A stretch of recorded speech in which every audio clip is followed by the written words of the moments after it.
رب اشرح لي صدري ويسر لي أمري واحلل عقدة من لساني يفقهوا قولي رب زدني علما قالوا سبحانك لا علم لنا إلا ما علمتنا إنك أنت العليم الحكيم.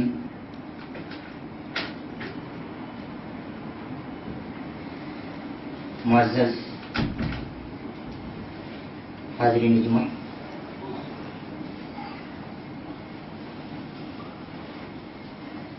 عزیز بھائیوں، دوستوں، بزرگوں اور خواتین اسلام،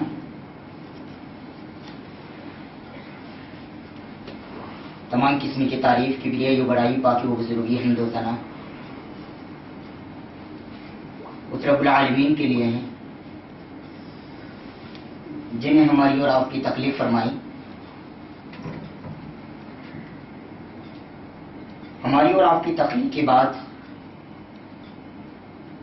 رب کریم نے ہماری رشد ہدایت، ہماری کامیابی، ہماری فلاح و بہبودی کے لیے اس کائنات کے اندر رب العالمین نے بے شمار انبیاء و رسول مبعوث فرمائے. انہیں میں سے آخری کڑی، آخری نبی، امام الانبیاء، سید الانبیاء والمرسلین، جناب محمد عربی صلی اللہ علیہ وسلم پر ہزار ہزار درود و سلام نازل ہو. اللهم صل علی محمد وعلى آل محمد كما صليت على إبراهيم وعلى آل إبراهيم إنك حميد مجيد. اللهم بارك على محمد وعلى آل محمد كما باركت على إبراهيم وعلى آل إبراهيم إنك حميد مجيد. معزز، میں نے مختلف صورتوں سے آپ کے سامنے مختلف آیتیں پیش کی ہیں.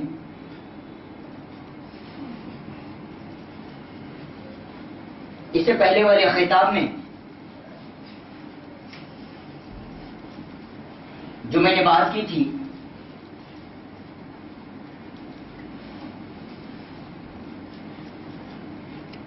یہ جمادی الاخری کے بعد یہ رجب اور شعبان کا جو مہینہ ہے، اس مہینے کے اندر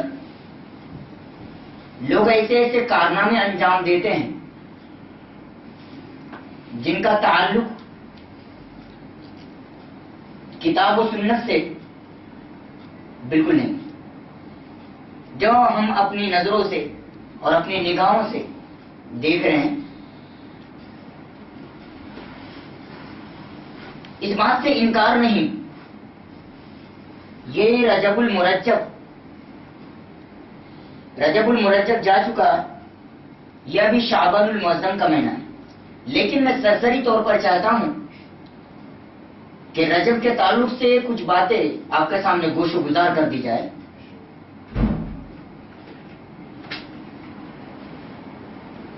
سورہ توبہ، سورہ نمبر 9، آیت نمبر 36 میں نے آپ کے سامنے تلاوت نہیں کی ہے، لیکن وہ آیت کریمہ یوں ہے.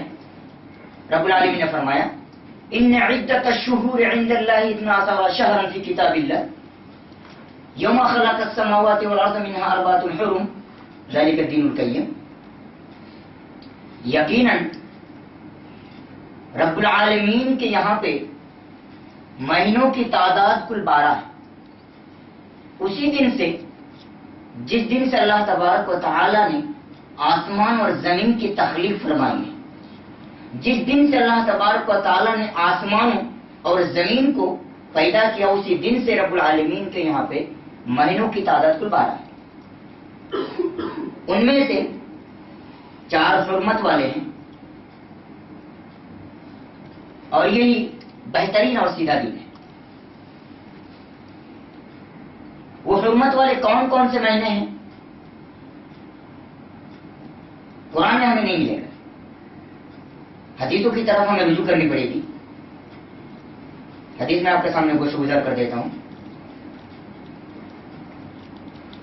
وعن ابی بکرۃ رضی اللہ تعالی عنہ عن النبی صلی اللہ علیہ وسلم ان الزمان قد استدار كهيئته يوم خلق الله السماوات والأرض السنة 12 شهرا منها 4 حرم 3 متواليات ذو القعدة وذو الحجة والمحرم ورجب مدر الذي بين جمادى وشعبان. رواه البخاری کی کتاب تفسیر القرآن. امام البخاری رحمۃ اللہ علیہ نے اس حدیث کو اپنی کتاب صحیح بخاری کتاب تفسیر القرآن کے اندر لیا ہے. راوی حدیث جیسا کہ معلوم ہو حضرت ابو بکر رضی اللہ تعالی عنہ وہ بیان کرتے ہیں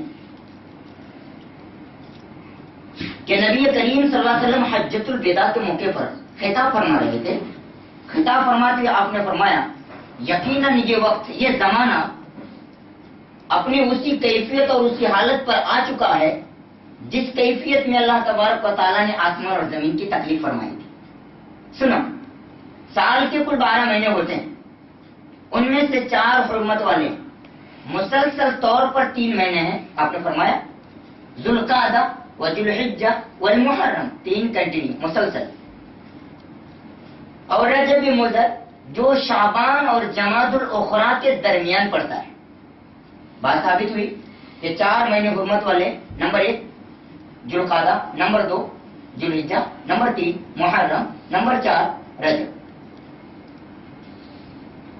یہ حرمت والے سے کیا مراد ہے؟ ذرا اس کو بھی ہم سمجھ لیتے ہیں. یعنی یہ 4 مہینے ایسے ہیں کہ ان 4 مہینوں کے اندر کوئی قتل و غارت گری، خون ریزی آپس میں نہیں کر سکتا، گرچہ وہ ان کے دشمن ہی کیوں نہ ہوں. ان 4 مہینوں میں وہ ان سے قتال نہیں کر سکتا. لیکن ان کے برعکس رجب المرجب کے مہینے میں جو بالخصوص 3 کام انجام دیے جاتے ہیں. نمبر 1 22 رجب المرجب کو امام جعفر صادق رحمۃ اللہ علیہ کے نام پہ کونڈے منانا، اور 27ویں رجب المرجب کی رات کو شب بیداری کرنا، یعنی جاگ کر عبادت کرنا، اور اس کے اگلے دن روزہ رکھنا.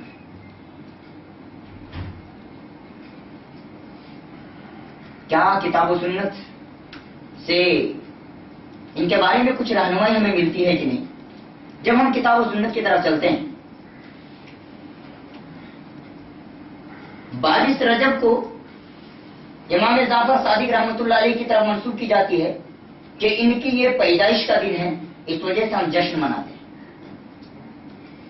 اور ان کے نام پہ کونڈے مناتے ہیں. 27ویں تاریخ کو دن میں ہم اس وجہ سے روزہ رکھتے ہیں کہ رات میں نبی کریم صلی اللہ علیہ وسلم کو معراج کرایا گیا، اس مناسبت سے ہم روزہ رکھتے ہیں.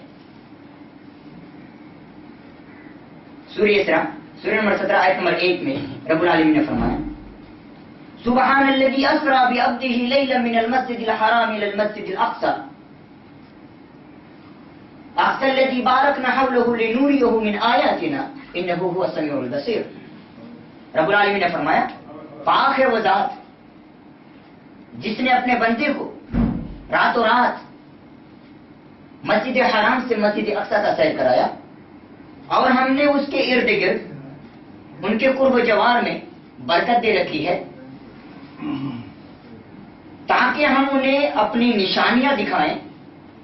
لنوریہ من آیاتنا انہ هو السمیع البصیر، یقیناً رب العالمین سننے والا اور دیکھنے والا. اس بات سے کسی کو انکار نہیں، اس وجہ سے کہ ایمان کا ایک جز ہے کہ تھوڑا تھوڑا آگے آ جائے گا.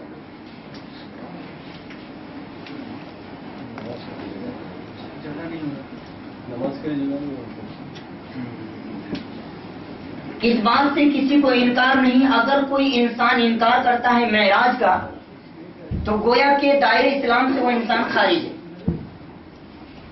اس وجہ سے کہ ان کو مانے بغیر کوئی انسان کمپلیٹلی طور پہ مکمل طور پہ مومن ہو ہی نہیں سکتا.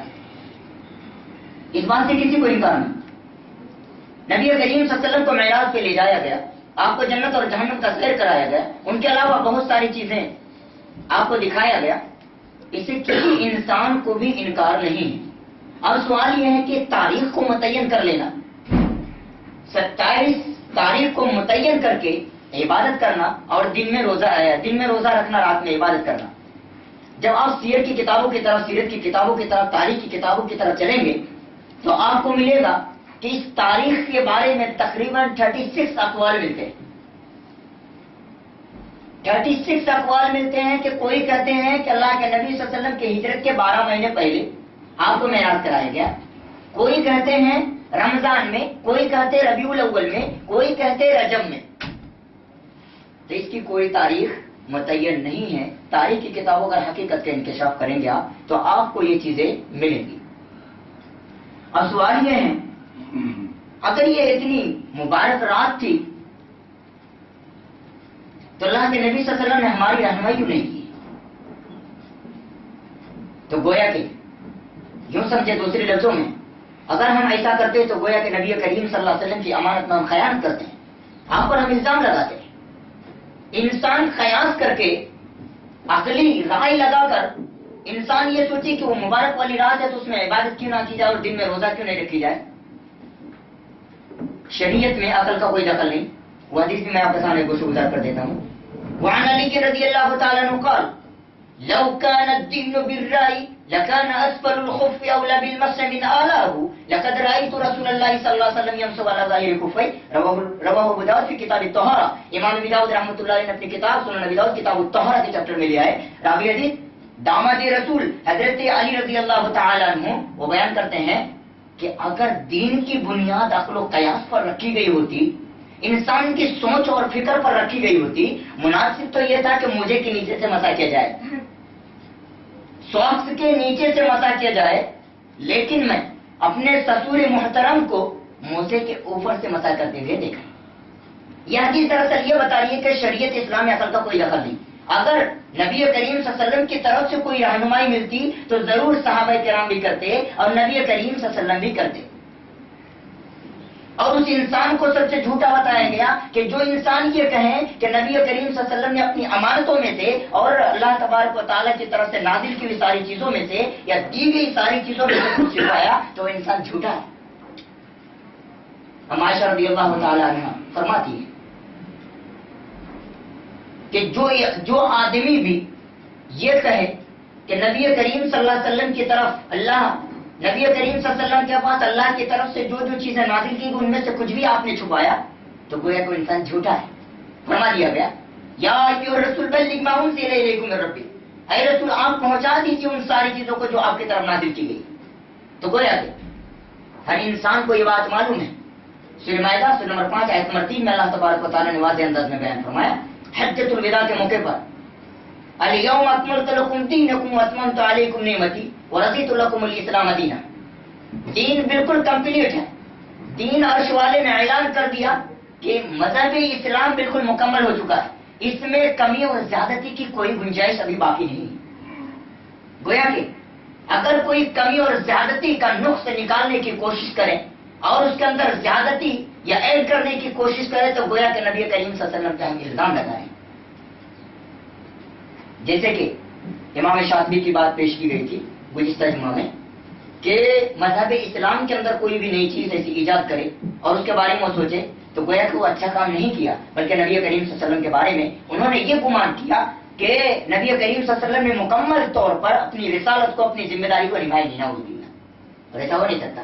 صحابہ کرام سے باقاعدہ آپ نے شہادت لی حجۃ الوداع کے موقع پر، اور صحابہ کرام نے شہادت اس بات کی کہ آپ نے مکمل طور پر ہم تک اسلام پہنچا دی۔ اس سے بڑھ کر اور کیا ہو سکتا ہے؟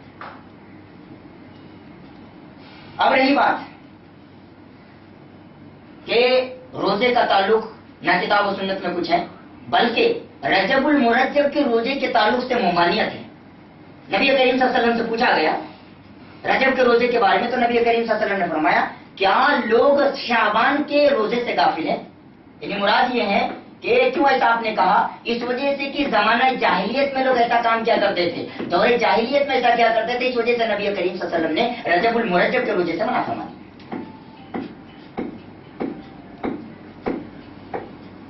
صحابہ کرام سے بھی ان چیزوں کا کوئی تعلق نہیں، تابعین سے بھی نہیں ملتا، تبع تابعین سے بھی نہیں ملتا۔ اب یہ 22 رجب المرجب، اس کے بارے میں اگر بات کریں، جو امام جعفر صادق رحمۃ اللہ علیہ کے نام پہ کوندے بناتے ہیں، نہ امام سب سے قابل غور بات یہ ہے کہ اس تاریخ سے امام جعفر صادق رحمۃ اللہ علیہ کو کچھ بھی لینا دینا نہیں۔ ایک قول کے مطابق امام جعفر صادق رحمۃ اللہ علیہ کی پیدائش 8 رمضان 80 ہجری میں ہوتی ہے۔ ایک قول کے مطابق امام جعفر صادق رحمۃ اللہ علیہ کی پیدائش 13 ربیع الاول 83 ہجری کو ہوتی ہے، اور آپ کی وفات 15 شوال المکرم 148 ہجری میں ہوتی ہے۔ اب بتائیں کہ امام جعفر صادق رحمۃ اللہ علیہ کہ تاریخ پیدائش سے نہ ان کا کوئی تعلق ہے اور نہ ہی تاریخ وفات سے، اب ان کے نام پہ ہم کوندے بناتے ہیں۔ جب مزید ہم تاریخ کی کتابوں کی طرح مطالعہ کرتے ہیں، مزید کتابوں کی طرح چلتے ہیں، تو ہمیں ملتا ہے یہ 22 رجب المرجب کو حضرت امیر معاویہ رضی اللہ تعالیٰ عنہ کی وفات ہوئی، اس خوشی میں شیعہ حضرات جشن مناتے ہیں۔ اسلام کا لبادہ اڑ کے اسلام کو بدنام کرنے کے لیے یہ چیزیں اسلام کے اندر داخل کرنے کی کوشش کی ہے، لیکن ہم اور آپ نہیں سمجھ پاتے ان کی اس خوبصورتی کو، ان کی اس زینت کو ہم نہیں سمجھ پاتے ہیں، اور اس کے بعد ہم کل گزرتے ہیں، اور یہی چیز ہمارے لیے کل قیامت کے دن وبال جان بن سکتی ہے۔ ان چیزوں کے بارے میں سوچیں، ہم تصور کریں۔ اب آئیے ہم چلتے ہیں شب برات کی طرف۔ سب سے پہلے ہم اس ترکیب کا مفہوم سمجھ لیتے ہیں۔ رب العالمین نے سورہ توبہ سورہ نمبر 9 آیت نمبر 1 میں فرمایا، برات من اللہ ورسولہ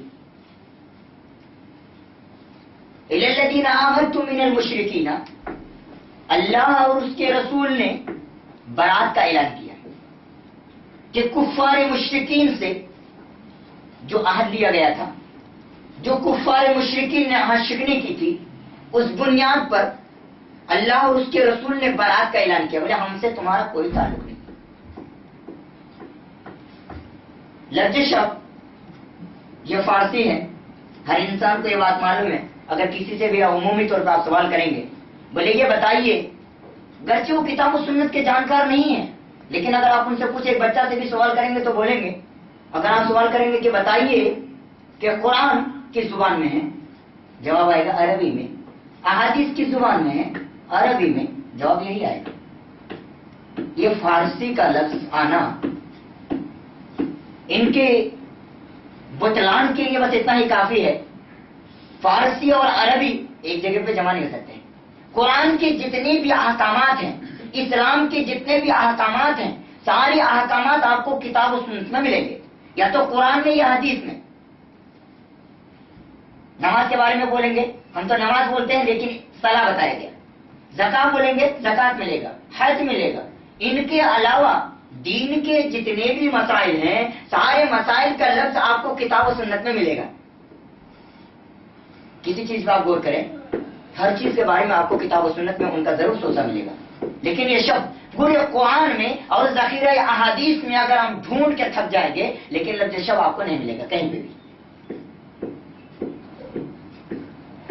ایک فصیح عربی اور ایک فارسی، ان کے بطلان کے لیے بس اتنا ہی کافی ہے۔ اب یہ شب برات کون منائے؟ سب سے پہلے جب ہم دیکھتے ہیں شیعہ کی کتابوں کی طرف ہم رجوع کرتے ہیں تو ہمیں ملتا ہے امام کلینی کی کتاب اصول کافی، اور ان کا مقام ویسا ہی ہے جیسے اہل سنہ والجماعہ کے نزدیک صحیح بخاری اور صحیح مسلم کا مقام ہے۔ جیسے اہل سنہ والجماعہ اس بات کو تسلیم کرتے ہیں، اصح بعد کتاب اللہ صحیح بخاری و صحیح مسلم، قرآن مجید کے بعد اگر کوئی معتبر اور صحیح ترین کتاب ہے تو صحیح بخاری اور صحیح مسلم ہے۔ سارے انسان مانتے اس بات کو، کسی کو انکار نہیں ہے۔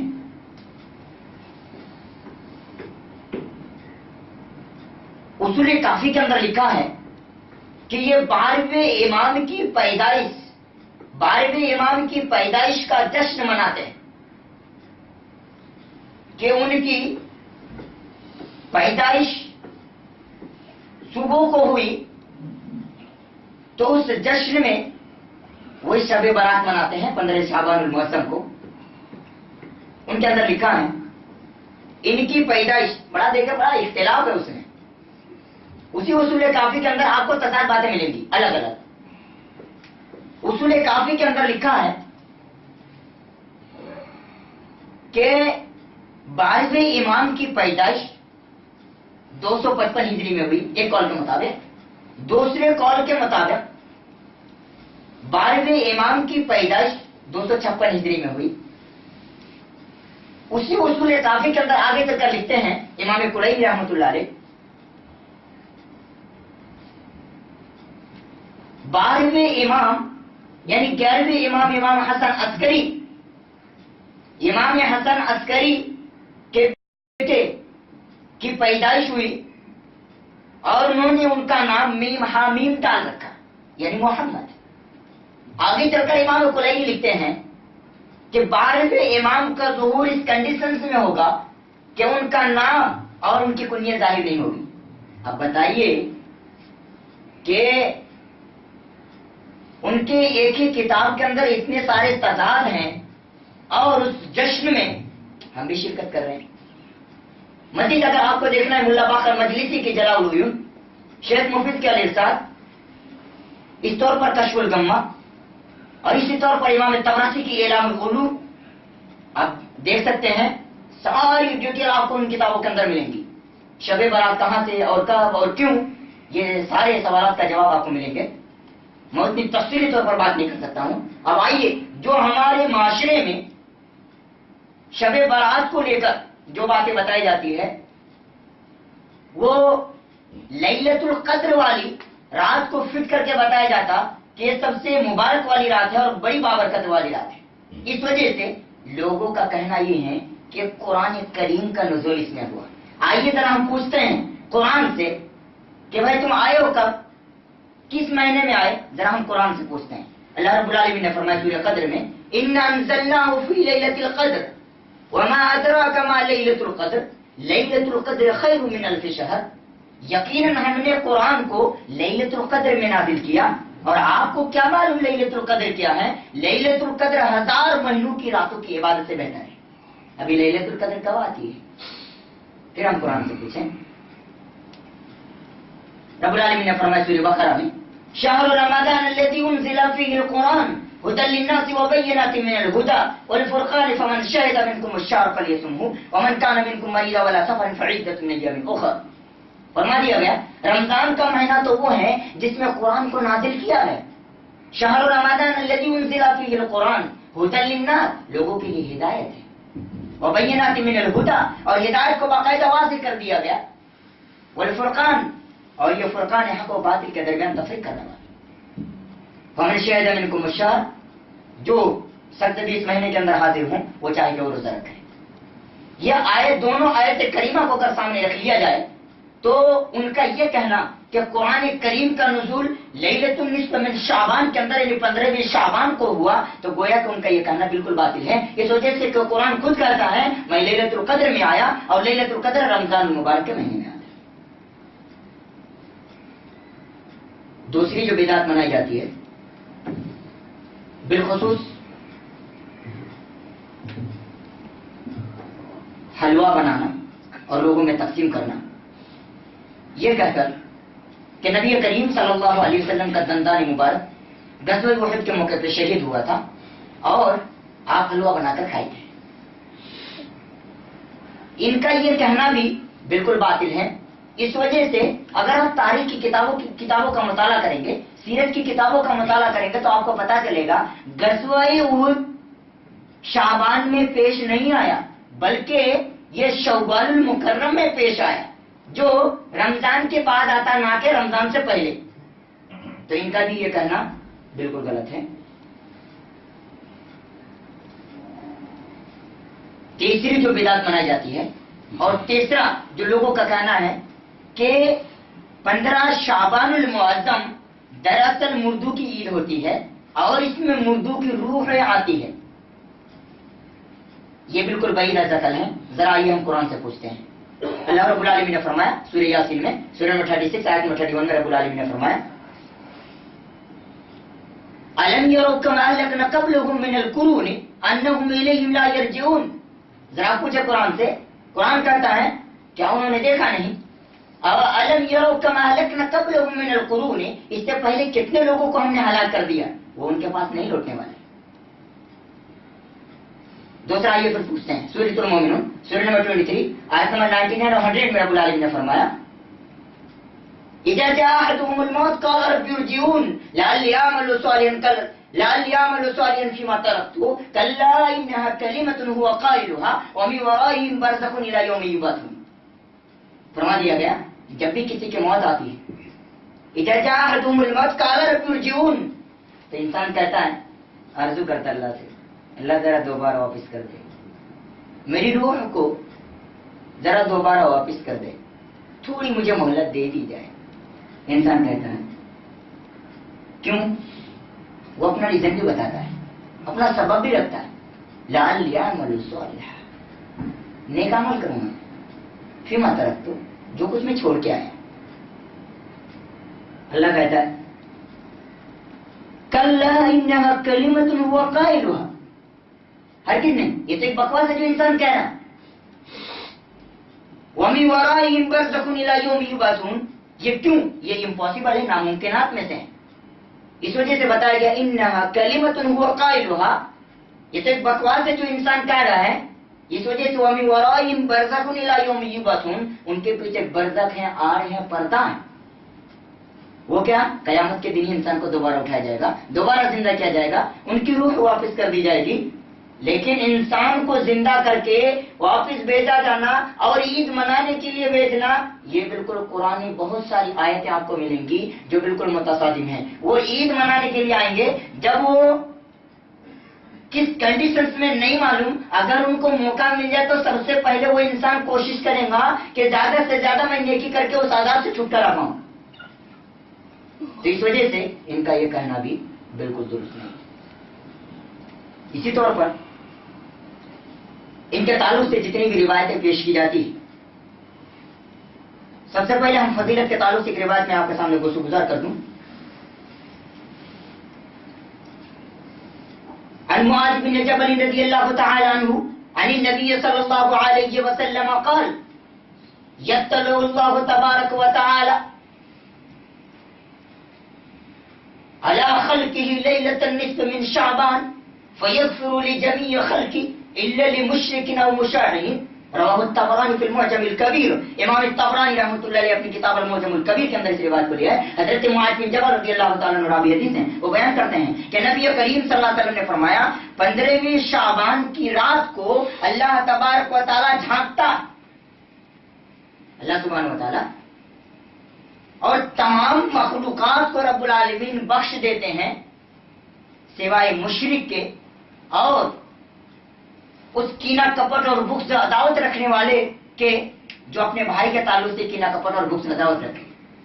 لیکن یہ حدیث بس اتنا ہی کافی ہے. لیکن اگر بولیں گے اس حدیث کو سامنے رکھتے ہوئے ہم عبادت شروع کر دیں تو گویا کہ زیادہ مستحق تھے اس بات کے کہ صحابہ کرام رضوان اللہ علیہم اجمعین سب سے پہلے عبادت کرتے.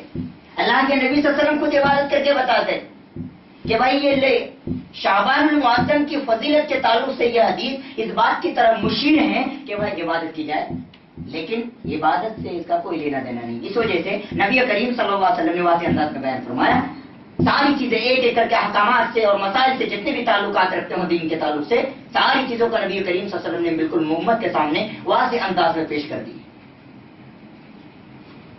ایک ضعیف روایت پیش کی جاتی ہے، دو روایتیں، دونوں روایتوں میں نہیں پیش کر سکتا، ایک روایت میں پیش کرتا ہوں.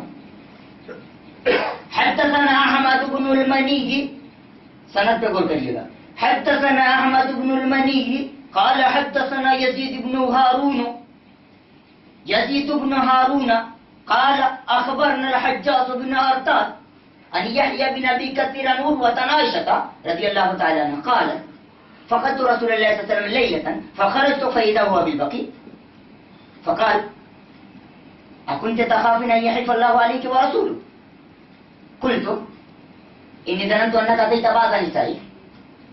فقال إن الله عز وجل ينزل ليلة النصف من شعبان فيغفر لأكثر من عدد شاربين من كلب. رواه الترمذي في كتاب الصوم. وقال الترمذي رحمه الله هذا حديث عائشة لا نعرف إلا من هذا الوجه من حديث الحجاج. وقال سمعت محمدا يزيف هذا الحديث. وقال يحيى بن أبي كثير لم يسمع من عروة والحجاج بن أرطاد لم يسمع من يحيى بن أبي كثير. یہ پوری حدیث میں نے آپ کے سامنے ریفر کر دی ہے بالکل سند کے ساتھ. حضرت عائشہ رضی اللہ تعالیٰ عنہ راوی حدیث ہیں. ہم عائشہ رضی اللہ تعالیٰ عنہ وہ بیان کرتی ہے کہ ایک رات میں نبی کریم صلی اللہ علیہ وسلم کو گم پائی. میں نکلی تو نبی کریم صلی اللہ علیہ وسلم اچانک قبرستان کے اندر بقی قبرستان کے اندر نظر آئے. جب آپ کی نظر مجھ پہ پڑی تو اللہ کے نبی صلی اللہ علیہ وسلم فرمائے کہ عائشہ کیا تم یہ خوف کرتی ہو یا ڈرتی ہو کہ اللہ اور اس کے رسول تمہارے ساتھ ظلم کریں گے, خیانت کریں گے, اس بات سے آپ ڈرتی ہیں؟ ہم عائشہ فرماتی ہے میں نے کہا میں نے گمان کیا کہ شاید آپ اپنی بات بیوی کے پاس چلے گئے ہوں گے, میری باری ہے اور میری باری میں کسی دوسرے کے پاس آپ چلے گئے ہوں گے. نبی کریم صلی اللہ علیہ وسلم فرماتے ہیں عائشہ یقیناً 15ویں شعبان کی رات کو اللہ تبارک و تعالیٰ آسمانی دنیا پر آتا ہے اور کلب کے بنو کلب قبیلہ بنو کلب کی بھیڑیوں کے بالوں کے زیادہ کثرت سے بھی اگر کوئی گناہ کیا رہتا ہے تو ان کو بخش دیا جاتا ہے. یہ حدیث بتائی گئی.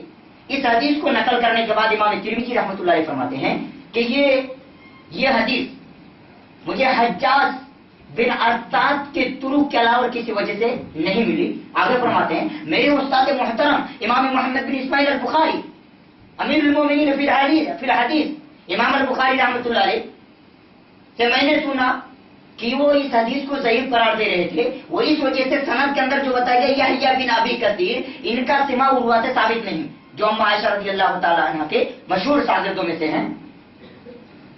اور فرماتے ہیں حجاج بن ارطاد کا سماع یحییٰ بن ابی کثیر سے نہیں ہے. تو اس وجہ سے یہ روایت بالکل قابل قبول نہیں ہے.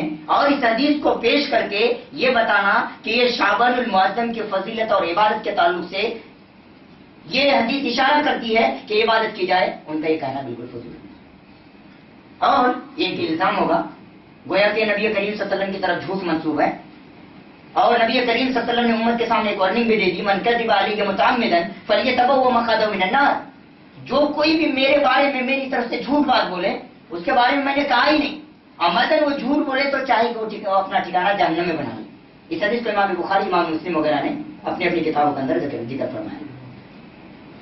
دوسری جو روایت پیش کی جاتی ہے جو سنن ابن ماجہ کے اندر موجود ہے عن علی بن ابی طالب رضی اللہ تعالی عنہ قال قال رسول اللہ صلی اللہ علیہ وسلم اذا كانت ليلة النصف من شعبان فقوموا ليلها وصوموا نهارها. حضرت علی بن ابی طالب رضی اللہ تعالی عنہ بیان فرماتے ہیں کہ نبی کریم صلی اللہ علیہ وسلم نے فرمایا جب وہ نصف شعبان آئے تو رات میں تم قیام کرو اور دن میں روزہ رکھو. بتا دیا گیا دن میں روزہ رکھو. اس وجہ سے ان اللہ ينزل فی غروب الشمس الى السماء الدنیا, آسمانی دنیا پر رب العالمین کا نزول ہوتا ہے اور پھر رب العالمین فرماتا ہے الا من مستغفر لی فاغفر له الا من مسترزق فارزقه الا مبتلا فاوفي له الا كذا حتى يطلع الفجر. رواه ابن ماجہ فی کتاب اقامت الصلاۃ وسنت فیہ. امام ابن ماجہ رحمۃ اللہ نے اپنی کتاب سنن ابن ماجہ کے اندر اس حدیث کو لیا ہے. آسمانی دنیا پر رب العالمین کا نزول ہوتا ہے, پھر اللہ تبارک و تعالیٰ کہتا ہے کون ہے جو مجھ سے بخشش کا مطالبہ کرے اور میں ان کو بخش دوں, کون ہے جو مصیبت زدہ کہ وہ مجھ سے اپنے شفا کا مطالبہ کرے اور میں ان کو شفا دے دوں. کون ہے جو مجھ سے روزی کا مطالبہ کرے اور میں انہیں روزی دے دوں، اس طور پر کہتے رہتا یہاں تک کہ فجر طلوع ہو جاتی ہے۔ اس حدیث کے اندر ایک راوی بتایا گیا ابن ابی صبرہ، جو وضعی حدیث میں شمار کیے جاتے، جو حدیث سے گڑ کر پیش کیا کرتا تھا، اس وجہ سے یہ روایت بھی قابل استدلال نہیں، جبکہ رب العالمین کا نزول صحیح بخاری صحیح مسلم کے اندر موجود ہے۔ رب العالمین کا نزول ہر رات کے پہر حصے میں، تہائی حصے میں نزول ہوتا ہے، اور اللہ تعالیٰ کہتا ہے کون ہے جو مجھ سے بخشش کا مطالبہ کرے، کون ہے جو مجھ سے روزی کا مطالبہ کرے۔ ان ساری چیزوں کے بارے میں کتب احادیث کا اگر آپ مطالعہ کریں گے تو یہ ساری چیزیں آپ کو ملیں گی۔ تو ثابت یہ ہوا کہ کتاب و سنت کا اگر مطالعہ کیا جائے اور حقیقت کے اعتبار سے اگر کتاب و سنت کو صحیح طور پر تعصب کو ہٹا کر دل و دماغ کو صاف و شفاف رکھ کر اگر غور کیا جائے تو ساری چیزیں آپ کو بالکل صحیح ملیں گی۔ دین بالکل آسان ہے، دین کو مشکل بنانے کی کوشش نہ کریں۔ اور اس وجہ سے کہ نبی کریم صلی اللہ علیہ وسلم نے بھی جس کسی صحابی رسول کو کسی ایک مہم پر بھیجتے تھے تو نبی کریم صلی اللہ علیہ وسلم ضرور فرمایا کرتے تھے دین کو آسان کرنا، اور رب العالمین بھی فرماتا یرید اللہ بکم اليسر ولا یرید بکم العسر، دین اللہ تبارک و تعالیٰ کبھی بھی اپنے بندوں کے ساتھ مشکل کا معاملہ کرنا نہیں چاہتا، بلکہ اللہ تبارک و تعالیٰ ہمیشہ اپنے بندوں کے ساتھ آسانی کا معاملہ کرنا چاہتا۔ تو میں یہی کہوں گا کہ جو کتاب و سنت میں جو چیزیں ملتی ہیں اس چیز کو ہم انجام دیں، نہیں تو وہی بات ہے کہ چاہے ہم کتنا بھی کر لیں کتنی بھی محنت کر لیں، جو نبی کریم صلی اللہ علیہ وسلم نے بات بیان فرمائی ہے وہ ہمارے سارے اعمال ریجیکٹ اور باطل ہو جائیں گے۔ جیسے کہ نبی کریم صلی اللہ علیہ وسلم نے حدیث مبارک اندر فرمایا عن عائشہ رضی اللہ تعالیٰ عنہا قال رسول اللہ صلی اللہ علیہ وسلم من احدث فی امرنا هذا ما ليس منه فهو رد، رواه البخاری فی کتاب الصلح۔ امام البخاری رحمۃ اللہ علیہ کتاب الصلح کے اندر لے آئے، حضرت عائشہ رضی اللہ تعالیٰ عنہا راوی حدیث ہے، وہ بیان کرتی ہے کہ نبی کریم صلی اللہ علیہ وسلم نے بیان فرمایا جو شخص بھی اس شریعت اسلام کے اندر نئی چیز ایجاد کرے جس کا حکم ہم نے نہیں دیا، جس کی اجازت ہم نے نہیں دی ہے تو ریجیکٹڈ اور باطل ہے۔ تو یہ چند باتیں تھی کتاب و سنت کی روشنی میں نے رجب اور شعبان کی حقیقت کے تعلق سے آپ کے سامنے پیش کی۔ اللہ تبارک و تعالیٰ سے دعا کرتے ہیں العالمین ہمیں صحیح سمجھ کر لوگوں تک صحیح میسج پہنچانے کی توفیق عطا فرمائے۔